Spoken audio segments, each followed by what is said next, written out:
r/ask Reddit. What's something the internet killed that you miss? Having a mental catalog of great jokes that most people hadn't heard. It was so much fun to drop a few at parties and get some laughs.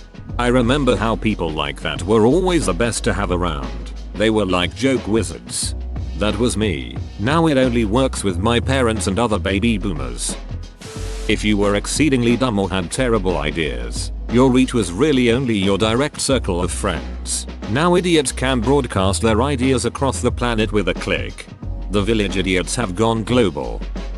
Video game secrets. It was really cool hearing kids talk about if you beat every person in a row without losing, you fight a secret boss in Street Fighter 2. And the only way you'd actually know for sure is if it happened in front of you.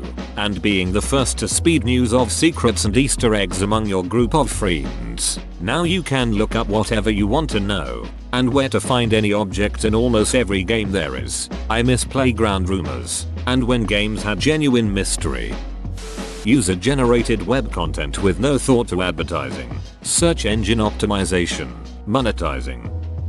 There is now a work culture of always being reachable by email or text for whatever happens. A lot of places expect you to be pretty much on call even when you're not at the office anymore. I worked at an ad agency where days off sometimes didn't even feel like that, because I would still be getting emails about things and was expected to be checking them. There should be some level of balance between work and personal life, and I feel like that is fading because so many places are adapting this type of culture, especially startups. I used to work at an accounting firm where that was the expectation. Never again. That shouldn't be acceptable. It isn't at my office. I'd never be okay with the boss calling me after work hours except in very rare circumstances. Got to have a work-life separation. My dad says he misses having arguments with friends which could only be resolved by phoning whoever was most knowledgeable on a subject. For example, did you know lightning travels upwards? No, it goes down. Let's phone your dad. He's a meteorologist. I miss that, the sense of wonderment and imagining how something could work. Now, I can instantly end it with a search. I also miss the simplicity of doing something. For so many things, I find myself researching the multitude of ways to tackle something and feeling overwhelmed. Before, it would be one way, from a book. Just going over to your friend's house or the park unannounced to see if they were there and hang out.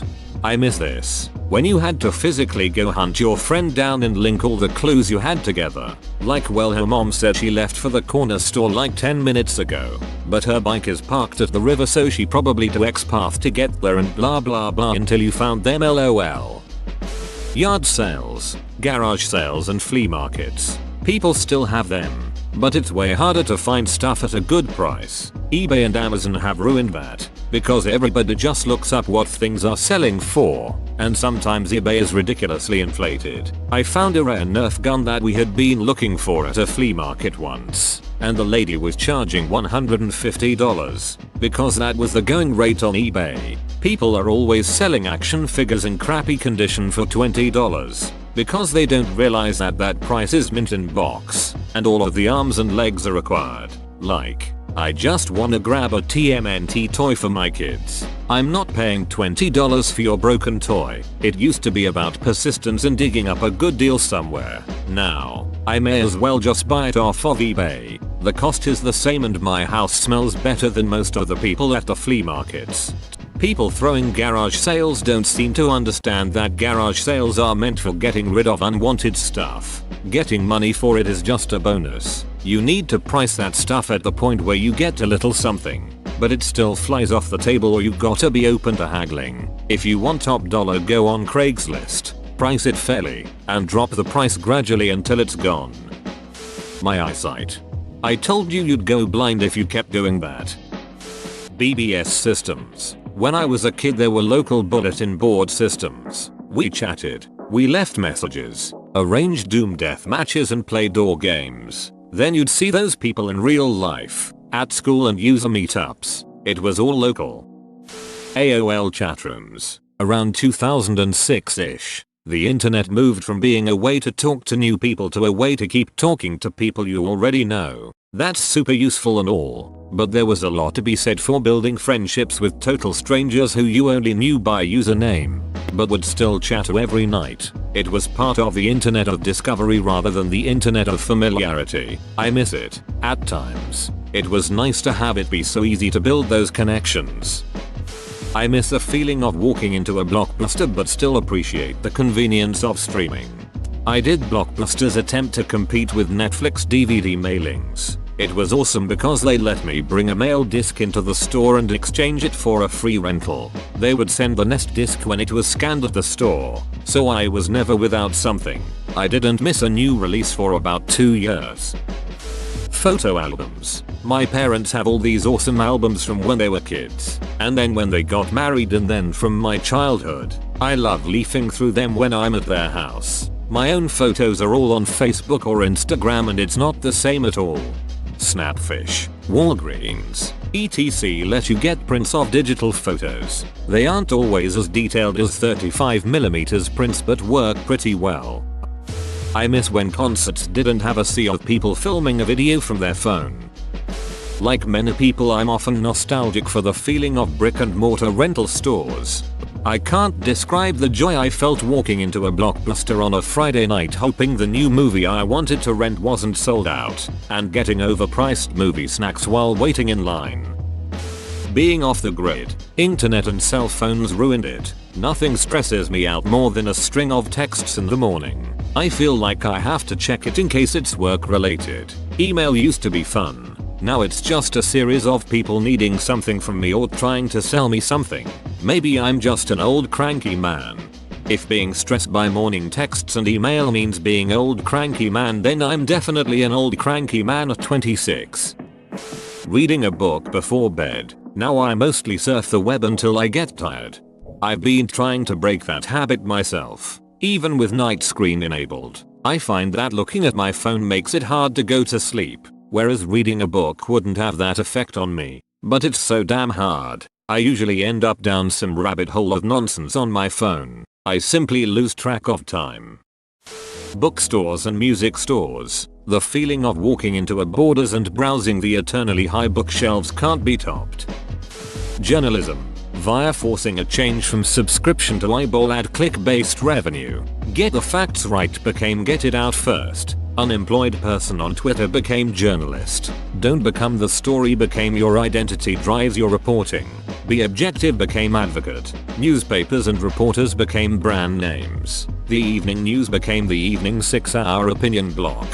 And the total use of sound bites only. Clipping what people say into pieces to help advance whatever agenda you have is horrible. Also things like that crap that Jim Jeffries did. Changing the questions and answers around to make the subject look like a total monster. Yes, I get that he is a comedian and it is not a news show, but it masquerades as one. Nintendo Power. Oh man. I had a subscription for a year as a present. I still remember reading about the winning config in a custom Robotoni. Had an absolute blast reading every one. T remember what happened to M though? This weekend my wife and I went apartment hunting in a super rural area that had no listings posted online.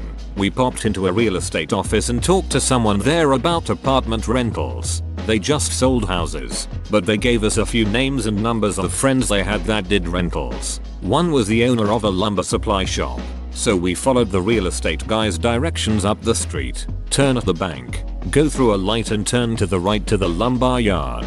The owner was busy, so we spoke with the guy there behind the counter. He said the owner didn't have anything available at the moment but gave us more friends' numbers to call. It was like doing detective work in the 80s. We found a nice place and made arrangements for the lease all in one day. Kinda made me appreciate the days before instant gratification of online house hunting.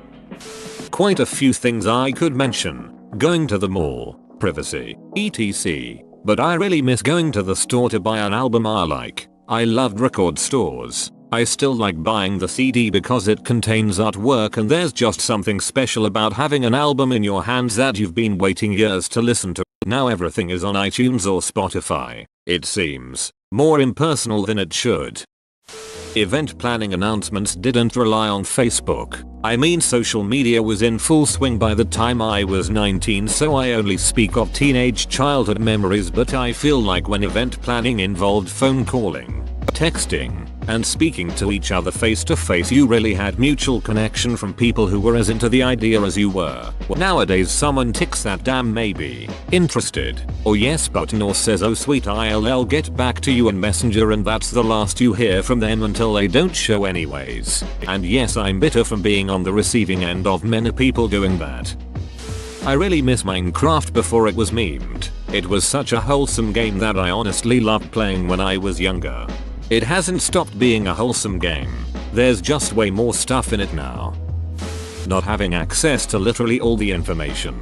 By that I mean I love that there is a wealth of knowledge at my fingertips, but there's also a lot of garbage, noise, and information that I just don't need to know. Imagination is dying. It's good for the brain to get bored and wonder and think and imagine.